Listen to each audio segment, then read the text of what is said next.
This is Jarrod Horak for the RunawayHorse.com. Welcome to my latest Breeders Cup video, and in this preview video I'm going to analyze the Breeders Cup Juvenile and I'm going to give out my top choice. Now if you're interested in my annual 2-day Breeders Cups from Keeneland this year, those full cards, Friday, November 4th, Saturday, November 5th, and I've been doing these Breeders Cup full cards since 1998, you will be able to purchase those at the RunawayHorse.com on my sales page this week. Right now it's Wednesday, November 2nd, and earlier today I finished my Breeders' Cup Friday full card. I posted that on the site, and then tomorrow I'll finish Breeders' Cup Saturday, and I'll have that one available to purchase as well. So head on over to the runawayhorse.com, go over to my sales page for more details. Now the video I'm covering here, as I said, is the Breeders' Cup Juvenile, and it is a road to the Kentucky Derby 2023 points race. A lot of Kentucky Derby points on the line in this race. The winner will get 30 Derby points. For finishing second, you'll get 12. The third place finisher will get 9. The fourth place finisher will get 6, and then 3 points for finishing 5th. And I've been covering these videos for the road to the Derby, and I'll continue to do that. I started with the Iroquois Stakes, and then I did the Champagne, the American Pharoah, and the Breeders' Futurity, and now I'm going to do the Breeders' Cup Juvenile.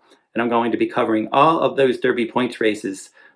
So just keep watching my YouTube channel. You're going to find all the Derby and Oaks points race videos in my Derby and Oaks videos series on my YouTube channel. Now let's get into the analysis of this race. And it's going to be for Friday, November 4th, 2022. The 9th race from Keeneland, the Grade 1, $2 million Breeders' Cup Juvenile. This is for two-year-olds, and they're going to be traveling 1 1/16 miles on the main track, and the post time is scheduled for 5 p.m. Eastern. Hurricane J will probably be a pace factor from the inside post at 30-1 odds. In the debut, he battled on the pace at 6 furlongs at Ellis Park, earned decent pace ratings, and he was able to prevail by a nose. They put blinkers on second time out. He earned strong pace ratings again, dueling on the lead, pulling clear to win by more than 3. So now he's going to stretch out after 2 sprints. They paid $330,000 for this one, and you have to figure Joe Talamo is going to be on a send mission from that inside post. Congruent is 30-1 morning line. And this one is a son of Tappet. And in the debut, he ended up finishing 5th in a 10-horse field. He added blinkers in his second career start. That was at Gulfstream Park on August 13th.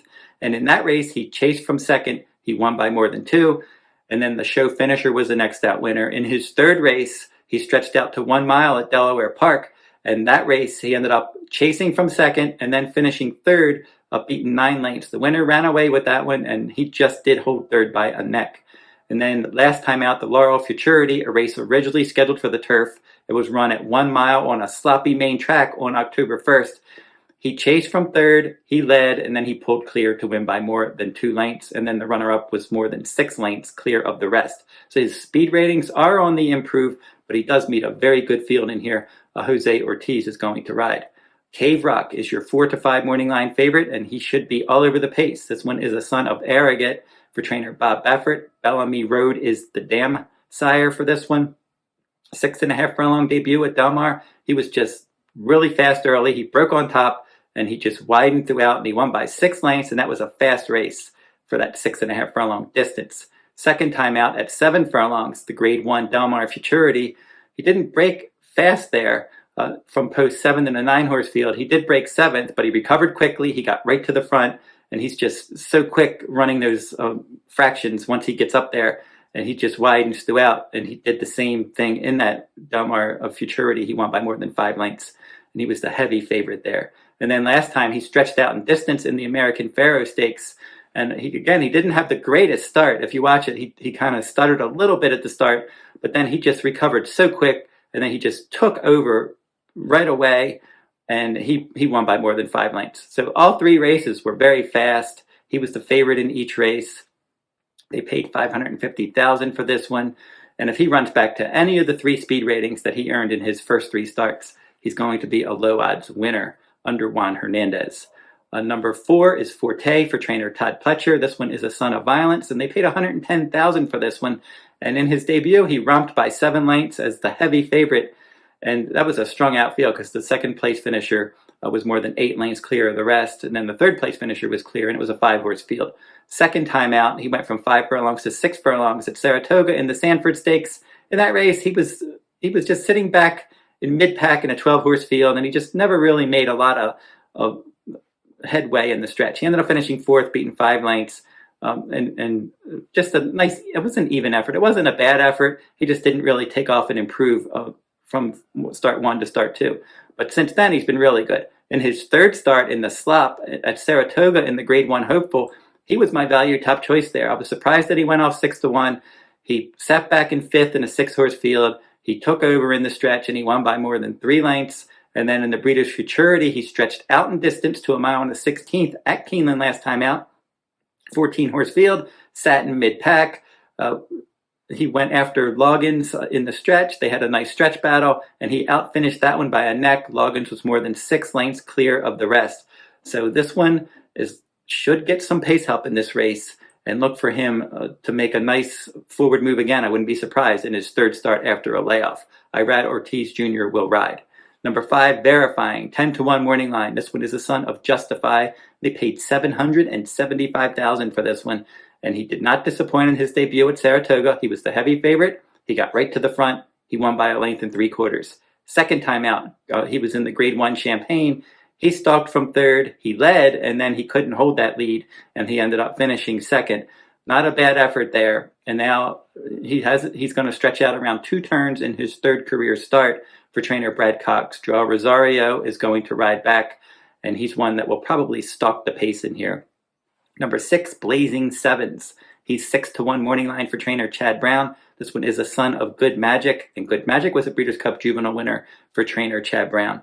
This one in the career debut, Saratoga at 6 furlongs on a fast track. He ran away from a next out winner there. And then second time out in the Hopeful, he was third, beaten 12 lengths. He just didn't really have a shot there. Maybe he didn't like the wet track. I'm not sure. He ran okay, though, beaten 12 lengths, but he did get third. Forte and Gulfport were well clear of the rest. But he caught the slop in his third start, but it was a different track. That Saratoga slop at 7 furlongs on September 5th, the Belmont at Aqueduct slop last time out on October 1st in the Grade 1 Champagne, 6-horse field. He was last, and he went from last to first to win by more than 3 lengths. So he's one that maybe he's even better on a fast track. Because if you look at his overall speed figures, his best speed figure was in his debut. And then he regressed a bit second time out in the slop. And then in the slop last time, he moved forward a bit. He's going to have to run faster in here, this $225,000 purchase. Number 7, Wound Up. He's 30-1 morning line. Won his career debut in a turf sprint at Del Mar. And then second time out, he finished 7th in the Del Mar Juvenile Turf. And then last time, 5 furlong turf sprint. Speedboat Beach ran him there. He was 5th, beaten 2 lengths. Now he's going to move to the main track and stretch back out. He looks overmatched. Number 8, Lost Ark. This one is Nest's little brother for trainer Todd Pletcher, and really looked good in the debut at 5.5 furlongs, where he built on the lead and pulled clear. And then he was even better in the Sapling Stakes, a 2-turn, 1-mile race. That was at Monmouth Park, second time out on August 27th, where he sat there stalking the pace, won by more than 7, show finisher, next out winner. Lost Ark returned in the Grade 1 Breeders' Futurity. He was steadied early. He did not have a smooth trip. It was just an uncomfortable trip all around. And he ended up finishing 6th, beaten 10 lengths. Third start after a layoff. He has 2 routes under his belt. And if the pace heats up a bit, I can see this $275,000 son of violence getting involved late. APND's the dam sire. Marion Ravenwood is the dam, as I mentioned. That's the same dam as Nest. Number 9, Curly Jack. This one is a son of Good Magic, and he's 2 for 4 with a second in his career. Won his debut easily, wire to wire, at 5.5 furlongs. He was 5th in the Sanford Stakes after dueling on the lead. He stalked and missed by a head in the Juvenile Stakes at Ellis Park in his third start. And in the Iroquois last time, he was 10-1, and he upset the field, sitting in mid-pack and winning by a length. But that race wasn't particularly fast. He's going to need to go better. Number 10, National Treasure for trainer Bob Baffert. Putting the blinkers back on. He won with blinkers in his debut, going wire to wire. Show finisher was a next out winner. That was 6.5 furlongs at Del Mar. He went to the American Pharoah Stakes second time out. He stretched out, could not match strides with his stablemate Cave Rock. He chased that one from second all the way around, and he was clearly second best. So now putting those blinkers back on, he has a 6 furlong bullet workout for this. This one's a son of Quality Road. They paid $500,000. Medaglia d'Oro's the dam sire. Good pedigree. John Velasquez was aboard in the debut. He didn't ride second time out, but he gets back aboard here. And I think he's going to stalk outside and maybe try to get first run if the speed does come back. So there's not that many win contenders most likely in this race. You could probably say National Treasure would be one, stalking the pace. The best closer in here looks like the 4 Forte. So if you would look at it and say either the speed's going to hold, the horse that gets the pressing run like National Treasure could get first run, or Forte could run late. But I think it's going to be tough to beat Cave Rock in here. He'll be my top choice. No surprise there. He's the heavy favorite. He was outstanding in all 3 races. And there's some horses that have sprint speed, but he has route speed and good cruising speed, and he runs fast turn times. So I think Cave Rock is just going to take over from that sprint speed, open up, and then hold off the late runners. So Cave Rock will be my top choice in the Breeders' Cup Juvenile. So don't forget to like, subscribe, and comment if you like this content. And that will wrap up this Breeders' Cup video. Stay tuned to my YouTube channel. I post horse racing videos each week.